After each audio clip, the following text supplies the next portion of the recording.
سرورید عالم صلی اللہ علیہ وسلم کی جلوہ گری سے پہلے یہ سب سے بری بیماریاں معاشرے میں پیدا ہو چکی تھی. اپنا ہندوستان ہی لے لو, یہاں ستی کی رسم چلتی تھی. جو ہمارے بوڑھے بزرگ ہیں انہوں نے پڑھا بھی ہوگا یا ان کے سامنے ایسے حالات آئے ہوں گے کہ اگر شوہر انتقال کر جاتا تھا تو بیوی کو بھی اسی کے چتا کے ساتھ ہندوستان میں زندہ جلا دیا جاتا تھا. یہ ستی کی رسم تھی.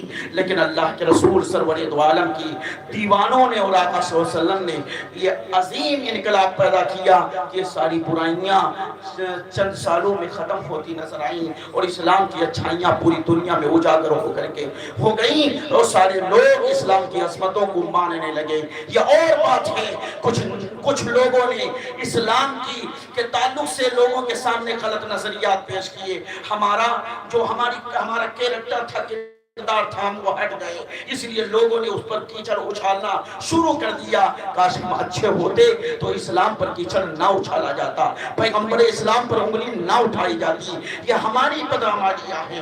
ہم جلوس محمدی نکالتے تو ہیں لیکن ہمارا نوجوان ڈی جے کے سامنے تھرکتا اور ناچتا بھی دکھتا ہے. یہ کہاں کا انصاف ہے؟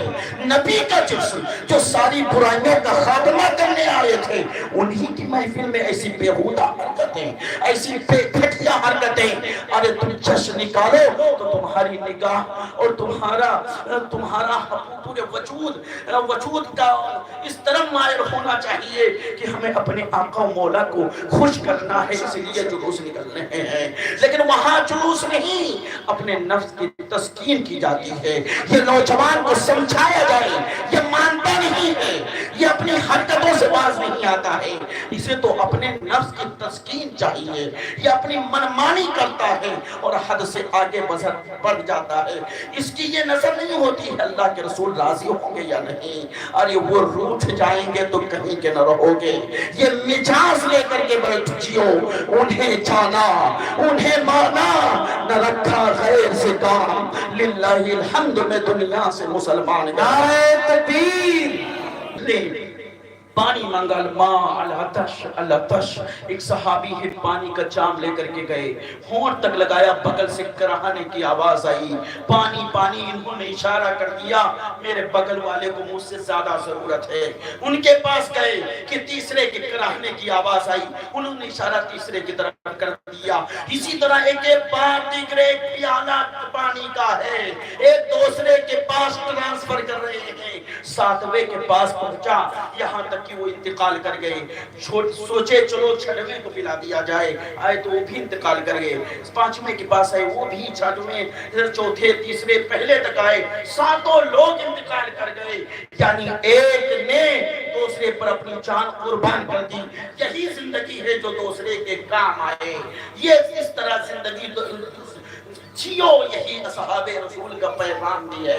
بہرحال اللہ کے رسول سرور دو عالم صلی اللہ تعالیٰ علیہ وسلم مکے کی سرزمین پر 12 ربیع الاول شریف کو پیر کے دن صبح صادق کے وقت آمنہ کے گھر جلوہ گر ہوئے.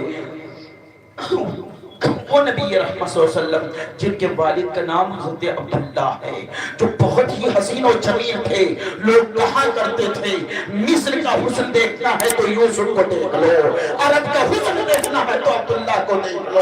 اتنے حسین تھے حضرت عبداللہ رضی اللہ تعالیٰ عنہ, بہت ہی حسین و جمیل تھے. آپ کے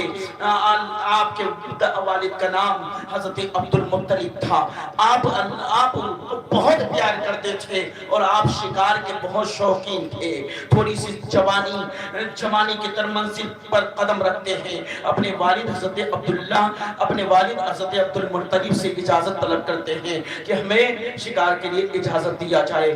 اجازت ملتی ہے. ایک جنگل میں گئے. حضرت عبداللہ, حضرت وہب بن عبد مناف جو آپ کے سسر ہیں, ان کا بیان ہے, میں جنگل میں گیا تو میں نے دیکھا حضرت عبداللہ शिकार के लिए गए, अचानक कुछ लोग ने आपका घेराव कर लिया। 60-70 लोग थे, उन्होंने आपका घेराव कर लिया, आपको मारना चाहते थे। मैंने सोचा, मैं भी उसी जंगल में था, सोचा कि मैं आवाज देता घोड़ा दौड़ा करके उनके पास पहुंच जाऊं। घोड़े का पैर जमीन में धंस गया। सोचा मैं आवाज दे दूं, अब्दुल्ला घबराना नहीं, जंगल में मैं भी मौजूद हूँ। आवाज, जुबान रुक गई, आवाज निकल नहीं रही थी। मैंने पास में एक पत्थर पड़ा था, हाथ से उठाना चाहा कि मार के फेंक दूं उधर ताकि लोग जान जाए मैं कोई मौजूद है जंगल में। कहते पत्थर जमीन में धंस गया। आखिर ऐसा हुआ क्या कि हजरत अब्दुल्ला के ससुर वहाब बिन अब्द मनाफ घोड़ा दौड़ाना चाहते हैं, घोड़े का पैर जमीन में धंस जाता है। आवाज देना चाहते हैं, आवाज रुक जाती है। पत्थर उठाना चाहते हैं, पत्थर जमीन में धंस जाता है। उसकी वजह यह है कि अगर हजरत वहाब बिन अब्द मुनाफ ऐसे वक्त में आपके वालिदैन मोहतरम की मदद कर देते तो कहते फिरते मोहम्मद अरबी, हमने आपके वालिद को बचाया था, वरना आप दुनिया में जलवा करना होते। ये एहसान जताते अल्लाह को ये गवारा न हुआ कि मेरे महबूब पर कोई एहसान जताए, इसके मेरा महबूब जाए तो सारी कायनात के लिए मोहसिन बन करके जाए। नबी रहमत सल्लल्लाहु अलैहि वसल्लम के वालिद मोहतरम हैं हजरत अब्दुल्ला रज़ी अल्लाह ताला अन्हु। जब जंगल में उन्होंने कहते हैं, मैंने देखा अचानक कुछ लोग नमूदार हुए और चंद ही लम्हे में 70 लोगों का खात्मा कर दिया। मैंने हजरत अब्दुल्ला की उस जंगल की अजमतें देखी तो दिल में मुझे अपने आमिना बेटी का ख्याल आया कि इनसे निकाह कर दिया जाए। बहरहाल कुछ दिनों के बाद हजरत आमिना रज़ी अल्लाह ताला अन्हा का निकाह हजरत अब्दुल्ला रज़ी अल्लाह ताला अन्हु से कर दिया गया। आका नबी रहमत सल्लल्लाहु ताला अलैहि वसल्लम अपनी माँ के बतन अक़दस में चलवागर हुए। हजरत आमिना रज़ी अल्लाह ताला अन्हा फरमाती हैं, मुझे मेरे पेट में मेरे बेटे जब चलवागर हुए तो मुझे एहसास नहीं हुआ जैसे आम औरतों को है या मुझे कोई एहसास ना हुआ। हाँ, मैंने 2 निशानियों की वजह से जान लिया कि मेरे बतन में मेरे बेटे मोहम्मद अरबी की जलवागरी हो चुकी है। एक निशानी ये कि मैं एक रात सोई हुई थी कि ख्वाब में एक नूरानी चेहरे वाला जलवागर हुआ। कहे आमिना, क्या मैं आपको बशारत न दूं एक बेटे की? कहा वो कौन बेटे की बशारत है? कहा वो सारी कायनात का मालिको मुख्तार होगा, वो इमामुल अंबिया होगा, नबियों का सरदार होगा। और एक सोने की ताबीज दिया और कहा जब वो पैदा हो तो उनके गले में ताबीज लटका देना और उनका नाम अहमद रखना। बहरहाल हजरत आमिना कहती हैं, जब मैं अपनी नींद से बेदार हुई तो मेरे सिरहाने वही ताबीज तो मैंने ख्वाब में देखे थे मेरे तकिए के नीचे मौजूद था। मैंने जान लिया कि मेरे शिक में अतहर में मेरा बेटा जलवागर हो चुका है। और दूसरी निशानी ये है कि जब मैं आम दिनों में मक्का से अपने घर से पानी लेने के लिए जब निकलती थी तो मेरे पसीने से मैं शराबोर हो जाती थी और पाँव में छाले पड़ जाते थे। लेकिन जब मेरे बेटे की जलवागरी मेरे शिक में अतहर में हुई तब अब आलम यह है, जब मैं पानी भरने के लिए निकलती थी तो बादल मेरे ऊपर साया कर लिया करता था। जिस पत्थर पर मेरा पैर पड़ता था वो पत्थर मोम की तरह नरम हो जाता था। और जब मैं पानी निकालने के लिए डोल कुएं में डालना चाहती थी तो पानी खुद ऊपर आ जाया करता था। मैंने जान लिया कि मेरे बेटे की जलवागरी हो चुकी है।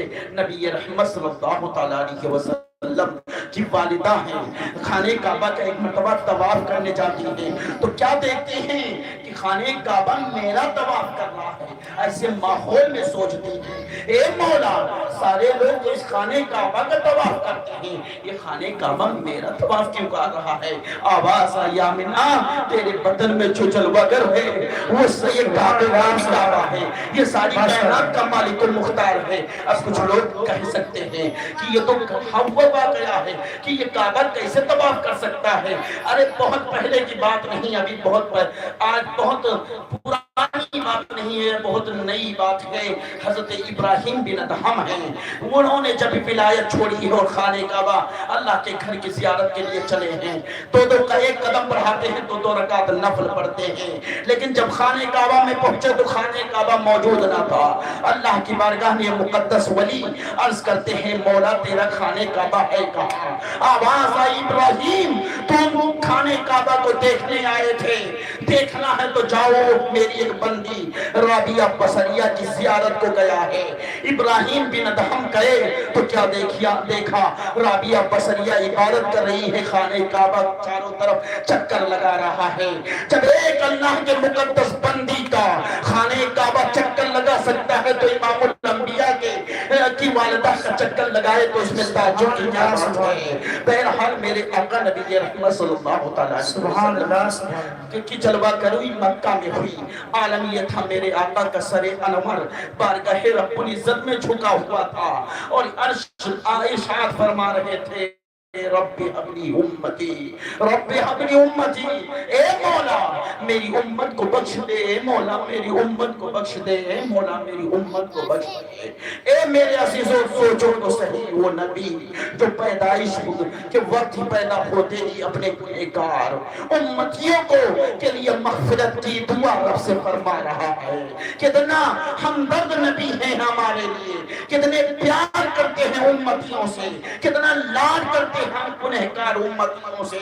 उसी प्यार का वास्ता है नौजवानों, जब उनका जश्न निकालो तो अदब के साथ तुम्हारे सर पर टोपियां हो, इस्लामी लिबास हो, काबसू हो, जुबान पर मुस्तफा जाने रहमत की सदा हो या नबी का सलाम की सदा हो। नबी पर की नाते पढ़ते हुए इंसान निगाहें नीची करते हुए गुजरो, ये तुम्हारा अंदाज होना चाहिए। अल्लाह के रसूल सरवरे दो आलम सल्लल्लाहु अलैहि वसल्लम पैदा होते हैं, रब्बी हबली की सदा बुलंद कर रहे हैं। यहीं रुकिए, कोई कह सकता है, आज कहने वालों की कमी नहीं। जब वो अल्लाह के ताल्लुक से कह चुके कि अल्लाह झूठ बोल सकता है माज़अल्लाह, तो नबी पर उंगली उठाएं तो क्या ताज्जुब की बात है। कोई कह सकता है ये सुन्नियों ने कह दिया है कि पैदा होते आका ने बोलना शुरू कर दिया। एतराज करने वालों दूर न जाओ, कुरान पर अगर तुम्हारा अकीदा और ईमान है तो सूरे मरियम उठा के पढ़ो। मुख्तसर से एक झलक दिखलाना चाहता हूँ। हजरत मरियम है जो हजरत ईसा की वालिदा है अलैहिस्सलातु वस्सलाम की। आपका निकाह नहीं हुआ था, जिब्रील अल्लाह के हुक्म से आई, एक फूंक मारी, बशारत की से बेटा पैदा होगा, नबी होगा। और जब दर्द सह शुरू हो तो बैतुल मक़दिस से पूरब की तरफ चली जाना, वहीं तुम्हारे बेटे की जलवागर हुई होगी। हैरान है मौला, मेरी डोली भी नहीं सजी है, निकाह भी नहीं हुआ, ये बेटा कहाँ से आएगा। कहे मरियम घबराने की बात नहीं है, रब अपनी कुदरत का इजहार करना चाह रहा है। ए मरियम, जब आपकी कौम इल्जाम लगाएगी तो कह देना इस बच्चे से पूछ ले। बेटा पैदा होता ही हजरत ईसा अलैहिस्सलातु वस्सलाम चरवागर होते हैं, कौम के पास शहजादा लेकर जब आती हैं, अब सारे लोग इल्जाम लगा रहे हैं, ए मरियम तेरी माँ ऐसी नहीं थी, तेरी नानी ऐसी नहीं थी, यानी सिना का इल्जाम लगाया नादानों ने। तो हजरत मरियम ने कहा, ए मेरी कौम के लोगों, इसी बच्चे से पूछ लो ये है कौन, कहां से आया है। सारी कौम के लोगों ने सोचा बच्चा कैसे जवाब दे सकता है, लेकिन कहा कह रही है तो पूछ लिया जाए। जब पूछा, अभी 12 घंटे के नहीं हुए थे, कहा ए मेरे माँ पर इल्जाम लगाने वालों सुनो, अल्लाह ने मुझे जअलनी नबिय्या, मुझे नबी बना करके भेजा है, मुझे किताब दी है और मुझे नबी बना करके भेजा है। अरे जब एक पैगंबर एक नबी 12 के घंटे के हो करके बोल सकते हैं, तो जो इमामुल अंबिया हो, नबियों का सरदार हो, वो पैदा होकर के बोल कैसे नहीं सकता है। इसमें ताज्जुब की बात नहीं होनी चाहिए। अल्लाह के रसूल सरवरी दो आलम सल्लल्लाहु अलैहि वसल्लम चरवागर होते हैं। मक्के का हाल मुलाहिजा कर लो, मक्के में जो दरख्त सूख गए थे सारे दरख्त हरे भरे हो गए, बगैर मौसम के दरख्तों पर खजूर लगते नजर आ रहे हैं। आज जिस मालदार के घर पे भिखारी लाइन लगाए रहते थे, आज कोई भीख मांगता नजर नहीं आ रहा है। मक्के में ہر طرف خوشگوار ماحول ہے، سارا ماحول بدلا سا نظر آ رہا ہے۔ اور حضرت عبد المطلب آپ کے دادا کہتے ہیں کہ میں خانہ کعبہ طواف کے لیے گیا تھا، میں نے کیا دیکھا، خانہ کعبہ جھکا ہوا ہے اور میرے گھر کی طرف جھکا ہوا ہے۔ کسی نے آگے کہا، اے عبد المطلب تمہارے گھر بیٹا پوتا پیدا ہوا ہے۔ حضرت عبد المطلب سمجھ گئے یہ کعبہ انہی کی تعظیم کے لیے جھک گیا ہے۔ اسی کی ماحول کی منظر کشی کرتے ہوئے سیدی سرکار اعلیٰ حضرت فرماتے ہیں جس کے سجدے کو محراب کعبہ جھکی، ان بھووں کی لطافت پہ لاکھوں سلام۔ حضرت